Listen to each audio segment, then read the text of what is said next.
நாம் கண்முன்னே பார்க்குறோம். கள்ளச்சாராய மரணம் 66 பேர் இறந்து போயிட்டாங்க.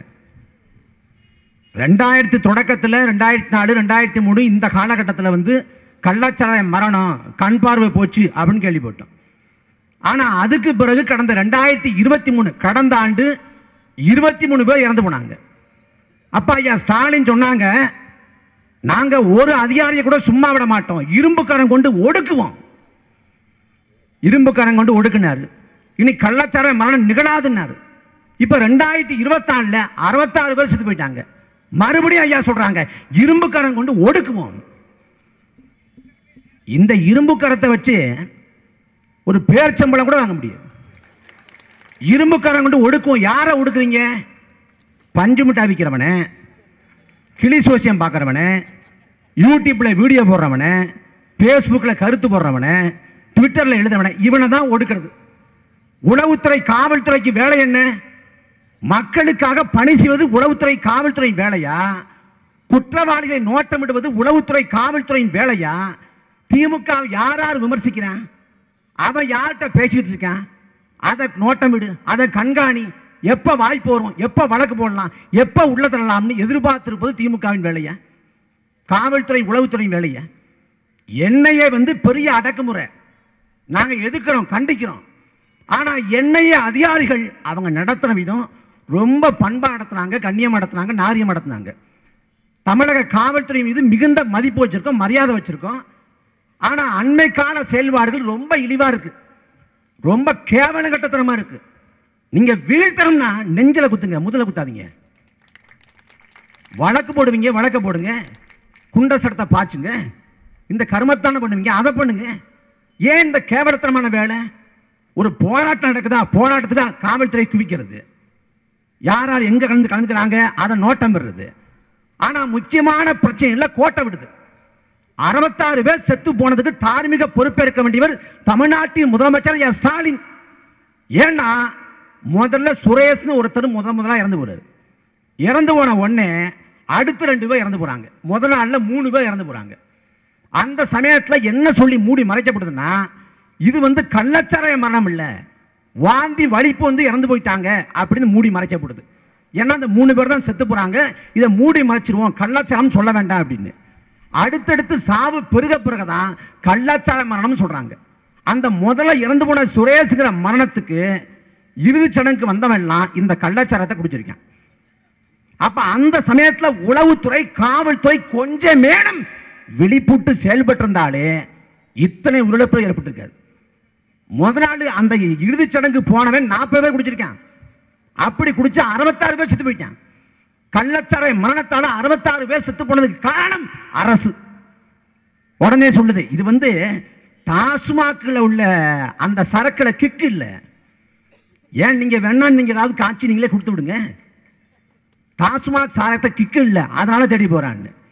நாங்க டாஸ்மாக் மதுபான கடையை மூட சொன்னா அரசு என்ன சொல்லுது, மதுபான கடையை மூடினா கள்ளச்சாராயம் பெருகிடுங்குது. மதுபான கடையை மூடினால் கள்ளச்சாராயம் பெருகாது, மதுபான கடை இருப்பதால் தான் கள்ளச்சாராயம் பெருகுது. ஏன்னா நீ குடி நோயாளியா மாத்திட்ட, குடி நோயாளியா மாத்தி காலையில பொழுது புலந்த உடனே குடிக்கிறான், பொழுது சாஞ்ச உடனே குடிக்கிறான், மதிய வேளையா குடிக்கிறான், எல்லாத்துக்கும் குடிக்கிறான். 7 மணியான கை நடுக்க ஆரம்பிச்சது, குடிக்காம இருக்க முடியல. அப்படி குடி நோயாளியாக மாறி போன ஒருத்தன் வேலைக்கு போறதில்லை, வீட்டுல காசு இல்லை, அப்ப பொண்டாட்டி இருக்க பணத்தை பறிக்கிறான், இல்ல நகையை பறிக்கிறான், இல்ல தாலி அறுக்கிறான், ஒண்ணுமே இல்லையா 20 ரூபா 30 ரூபா வாசல்ல நின்று இல்ல சாலையில நின்று பிச்சை எடுக்கிறான்.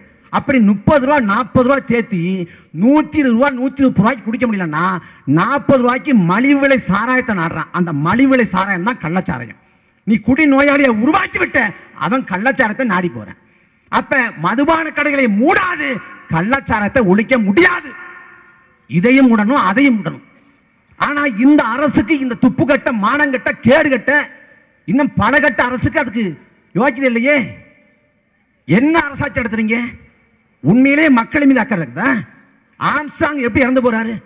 ஒரு போராட்டங்க, போராட்டத்துக்கு போறப்ப அவ்வளவு காவல்துறை கண்காணிக்குது. வடலூர்ல ஒரு ஆர்ப்பாட்டம், நாம் தமிழர் கட்சியோட தலைமை செயலாளர் அண்ணன் செந்தில் வந்து அங்க போறாங்க. ஆர்ப்பாட்டம் வந்து தள்ளி வைக்கப்படுது, காவல்துறை கெடுபிடி பண்ணதால சரி முறையா பண்ணுவோம்னு சொல்லிட்டு ஆர்ப்பாட்டத்தை தள்ளி வைக்கிறாங்க. தள்ளி வச்ச பிறகு அண்ணன் செந்தில்குமார் அவர்கள் வந்து குடும்பத்தோட கோயிலுக்கு போறாரு, வடதூர் நோக்கி. கோயிலுக்கு போறவரை கண்காணிச்சு அவரை அலைச்சையை ட்ராக் பண்ணி எங்க வர்றாரு, இந்த வாகனமா அந்த வாகனமா பிடிங்க அப்படின்னு காவல்துறை கைது பண்ணுதுங்க. கோயிலுக்கு குடும்பத்தோடு போற ஆளை கண்காணிச்சு கைது பண்ற அரசு, காவல்துறை, உளவுத்துறை, இளவுத்துறை எல்லாம் ஆம்சாங்க்கு உயிருக்கு அச்சுறுத்தல் இருக்குன்னு ஏன் சொல்லல? ஏன் சொல்லல? 60 ஆண்டுகள திராவிட ஆட்சியில இந்த தலைநகர்ல ஒரு தேசிய கட்சியோட மாநில தலைவர் கொலை செய்யப்படுவது இதுதான் முதல் முறை.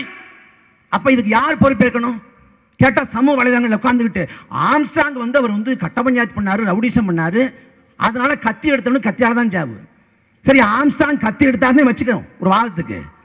மதுரையில மூக்க அழகின்னு ஒருத்தர் இருக்காரு, உப்பு சத்தியாகிரகம் பண்ணாரு. அவர் என்ன பண்ணாரு, நாளைக்கு அவர் பாதுகாப்புக்கு ஒரு குந்தகம் விட வச்சா, ஒரு பாதுகாப்பு ஏற்பட்டா இதே பதில் சொல்லுவியா? ஒரு தண்டனை குற்றவாளி, 10 கொலை பண்ண ஒரு தண்டனை குற்றவாளியாக இருந்தாலும் கூட அவன் சிறைக்குள்ள அடைக்கப்பட்டால் கூட அவனுக்கான பாதுகாப்பை உறுதிப்படுத்தணும். அதுதான் அரசு, அதுதான் பொறுப்பு, அதான் கடமை. நீ வீதியில் உழவு விட்டுட்டு வெட்டி கொலை செய்ய விட்டுட்டு ரவுடிகள் பெருகி கொண்டிருக்கிறாங்க. நாங்க ரவுடிகள் புரிகிற மொழியில பேசுவோம், நீ சட்டத்தின் மொழியில பேசு, வேற எந்த மொழியிலும் பேச வேண்டாம். ரவுடிகள் புரிகிற மொழினா அவன் கையை ஒடிச்சான், நீ கையை ஒடிக்கிறதா? அவன் பாத்ரூம்ல விழுந்தான்னு சொல்லிட்டு கையை ஒடிக்கிற. எங்கேயாவது இந்த கொடுமை இருக்கா? ஐயா ஸ்டாலின் சொல்றாங்க மிஸ்ஸா காலத்துல காவல்துறையால துன்புறுத்தப்பட்டன்னு. இன்னைக்கும் காவல்துறை துன்புறுத்துது, கையை ஒடிக்குது, காலை ஒடிக்குது. கேட்டா பாத்ரூம்ல வலிக்கு விழுந்தாங்க. ஏன் ஒரு காவல்துறை அதிகாரி கூட அந்த பாத்ரூம்ல வலிக்கு விழ மாட்டேங்குது?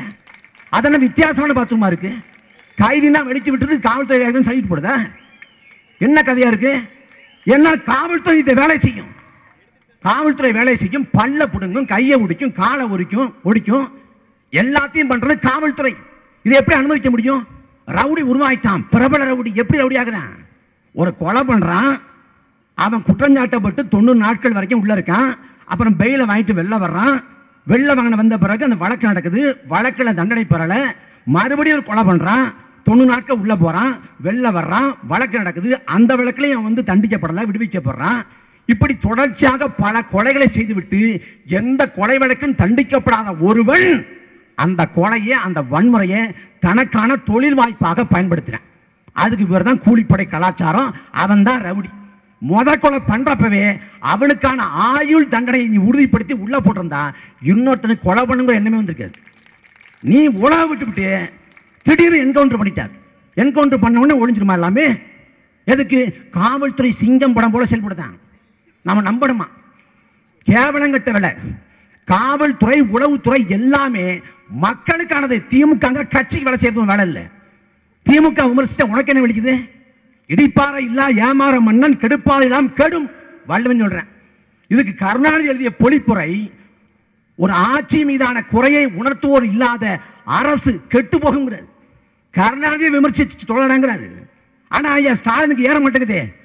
ஆட்சியை குறை சொல்லக்கூடாதுங்க. இது வந்து திராவிட மாடல் ஆட்சி. என்ன திராவிட மாடல் ஆட்சி? 10 நாளைக்கு முடி ரகுபதி சொல்லிட்டாரு, இந்த திராவிட மாடல் ஆட்சிக்கு முன்னோடியே ராமர் தாங்க. என்ன கூத்துன்னா, ராமரை பாஜக கையில் விட்டுட்டான், கையில் எடுக்காம விட்டுட்டான். ஜெய் ஸ்ரீராம் சொன்னவரு ஜெய் ஜெகநாத்ங்கிறாரு. யாரு? ஐயா மோடி ஐயா. அயோத்தியில வந்து பாஜக வந்து தோத்து போகுது, பைசாபாத் பார்லிமெண்ட் தொகுதியில் தோத்து போகுது. இனி ராமர் அரசியல் எடுபடாது, ராமரை கழட்டி பண்ணி முடிவு பண்ணிட்டு அவன் ஜெய் ஜெகநாத்ன்ட்டான். அவனே ராமரை விட்டுட்டான், இவன் தூக்கி பிடிக்கிறாங்க. ஐயா சுபைரா பாண்டியன் ரோசமும் மானமும் சூடும் சுரணையும் கொண்டவர் எங்க போனாரு? அப்படி மெல்லிய குரல்ல பேசுவீங்க, பேச வேண்டியதானே? ரகுபதி சொல்றாங்க, அது மட்டும் சொல்லலாங்க. அண்ணாவுக்கு, பெரியாருக்கு, அம்பேத்கருக்கு சமூக நீதியில முன்னோடியே ராமருங்கிறது. ஏண்டா கண்டிக்கல? செல்லமா தட்டுவீங்கடா, செல்லமா கூட தட்டுங்கடா. ஏன் வாய் திறக்க மாட்டேங்கிறீங்க? அப்ப என்ன? ரஞ்சித் சங்கி, இவர் சங்கி, அவர் சங்கி. ரகுபதி யாரு? ரகுபதி பேசிய கருத்து அவர் தனிப்பட்ட கருத்து என்றால் திமுகவின் தலைமை ஏன் கண்டிக்கல? ஏன் கண்டிக்கல? இந்த கோட்பாட்டு வேஷம் போட்டுக் கொண்டிருக்க பிஜேபி முத்திர குத்துற. யார் பிஜேபி பேச வாங்கடா வாங்கடான்னு கூப்பிட்டு நாங்களும் களைச்சு போயிட்டோம். உனக்கு பேச இங்க எல்லாம் பிரச்சனை இருக்கா? இன்செக்யூரிட்டியா இருக்கா? அறிவாலயத்துக்கு போவா, கலைஞர் தொலைக்காட்சி பேசுவோம். யார் பாஜக ஆதரிச்சது, இந்த மண்ணுக்கு மக்களுக்கு பாதகம் விளைவிச்சது யார்? பேசுவோம். நாம் தமிழக கட்சி இந்த மண்ணுக்கு மக்களுக்கு ஒரு விரோதம் பண்ணலங்க, ஒரு விரோதம் பண்ணல. ஆனா முழுக்க அத்தனை பாதகத்தையும் அத்தனை துரோகத்தையும் செஞ்சது இந்த கேடுகட்ட திமுக. திடீர்னு பார்த்தா நாங்க இவங்களெல்லாம் விட மாட்டோம், ஒடுக்குவோம். ரெட் பிக்ஸ் ஊடகம், அந்த ஊடகத்துக்கு முடக்கம் நினைக்கிறேன். ஏன் முடக்கணும்னா அவர் ஏன் கைது பண்ணீங்கன்னா சவுக்கு சங்கர் பேசினார்ல, பேசினப்ப எதுக்கு தலையாட்டிட்டார். அதாவது சட்டத்தில் என்னன்னா அவதூறான கருத்தை மேற்கோள் காட்டி பேசினா கூட வழக்கு கிடையாது. கருணாநிதியை பத்தி வைகோ பேசினதை இப்ப நான் மேற்கோள் காட்டி பேசினா வழக்கு கிடையாது. இதுதான் சட்டம். ஆமோதிச்சதுக்கெல்லாம் அமமுகவுக்கு வழக்கு போட முடியாது. ஆனா டெல்லிக்கு விரைந்து ஃபெலிக்ஸ் ஜெரால்ட கைது பண்ணி உள்ள போறான். நான் என்ன கேட்கிறேன், பெண் காவல்துறை அதிகாரிகிட்ட தப்பா நடந்துட்டாரு ராஜேஷ் சாஸ்திரி, காவல்துறை அதிகாரி. அதிமுக ஆட்சியில் சிபிசிஐடி வழக்கு நடத்தி அந்த வழக்கு விழுப்புரம் முதன்மை நீதிமன்றத்துக்கு போய், விழுப்புரம் குற்றவியல் நடுவர் நீதிமன்றம் போய், சென்னை உயர்நீதிமன்றம் போயின்னு 3 நீதிமன்றம் அவருக்கான தண்டனையை உறுதி செய்கிறது. 10 ஆண்டு 3 ஆண்டுன்னு 3 நீதிமன்றம். அவர் கடந்த மே 17ஆம் தேதி தான் ஜாமீன் வாங்குறாரு, ஸ்டே வாங்குறாரு. அதுக்கு இடைப்பட்ட காலத்தில் 11 மாதங்கள் நீதிமன்றத்தால் தண்டனை குற்றவாளி என்று அறிவிக்கப்பட்ட ராஜேஷ் சாச இந்த காவல்துறை, இந்த உளவுத்துறை, இந்த திமுக அரசு, இந்த முதலமைச்சர் ஸ்டாலின் எதுவுமே பண்ணல. நீதிமன்றத்தால் தண்டனை குற்றவாளி என்று அறிவிக்கப்பட்டு 3 ஆண்டு சிறை தண்டனை வழங்கப்பட்ட அவரை ஏண்டா கைது பண்ணல? திமுக விமர்சிச்சான், முதலமைச்சர் ஸ்டாலின் விமர்சிச்சான்னு கைது பண்ற நீதிமன்றத்தால் தண்டனை குற்றவாளி என்று அறிவிக்கப்பட்ட ராஜேஷ் சாசை 11 மாசம் கைது பண்ணல. ஏன் கைது பண்ணல? இதுதான் திராவிட மாடல். இந்த கேடுகட்ட ஆட்சி முறைக்கு பேர் தான் திராவிட மாடல். 24 ஓட்டு போட்டது பிஜேபி மேல கடுப்புல, 26 ஓட்டு போட போறது திமுக மேல உள்ள கடுப்புல. எவ்வளவு ஆட முடியுமோ ஆடுங்க, அப்பாரு மகனும் ஆடுங்க, வானத்துக்கும் பூமிக்கும் குதிங்க, எல்லாரும் உள்ள போடுங்க. 2026 கெஞ்சி கதற விடுவோம். கருணாநிதி ஆட்டம் போட்டார், ஆட்டம் போட்ட விளைவாக கடந்த கால தவிர்க்கு மன்னிப்பு கேட்கிறேன்னு மன்னிப்பு கேட்டார் ஸ்டாலின். அதே நிலையை உருவாக்கும். எத்தனை அடக்குமுறைகள், எத்தனை அவதூறு பரப்புரைகள் வந்தாலும் எதிர்த்து நிற்போம். நாங்கள் தலைவர் பிரபாகரன் பிள்ளைகள். சத்தியம் நமக்கு சாட்சியாக இருக்கிறது, வரலாறு நமக்கு வழிகாட்டியாக இருக்கிறது. நாம் துணிந்து போராடுவோம்.